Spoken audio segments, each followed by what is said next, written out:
Dan kalau ditanya saya merasa dicemarkan gitu. Dan kalau beralibi bahwa itu bukan buat saya katanya seperti itu kan alibi dari pihak mereka.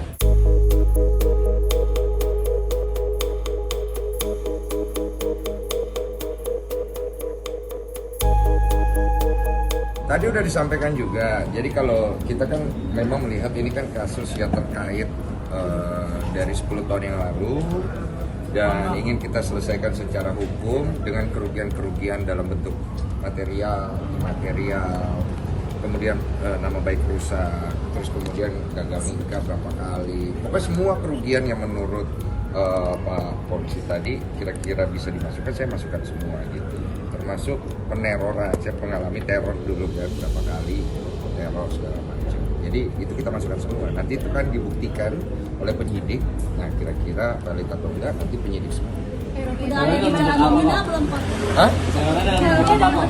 Dulu Belum. Saya pernah ada orang ngaku-ngaku intel lah di depan kosan saya. Terus si orang ini juga pernah datang dengan pacarnya ngamuk di depan kosan saya.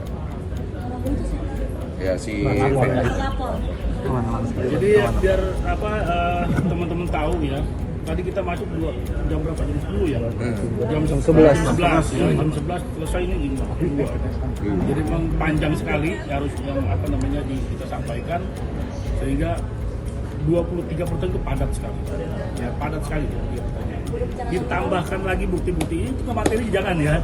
Jadi itu biar nanti penyidik urusannya ya, yang jelas apa yang kita sampaikan itu, apa yang kita berikan ke penyidik itu semua kita lampirkan bukti. Pertanyaan seputar apa aja? Pertanyaannya seputar apa aja? Ya, pokoknya ada 23 pertanyaan. Ya. Kaitannya tentu dengan peristiwa ini ya. kronologi kejadian dari awal sampai Ya, yang jadi itu jelas lah.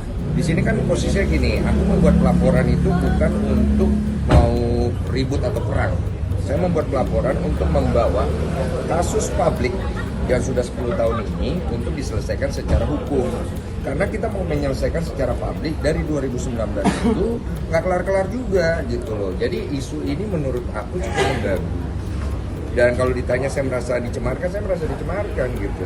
Dan kalau beralibi bahwa itu bukan buat saya katanya seperti itu kan alibi dari pihak mereka.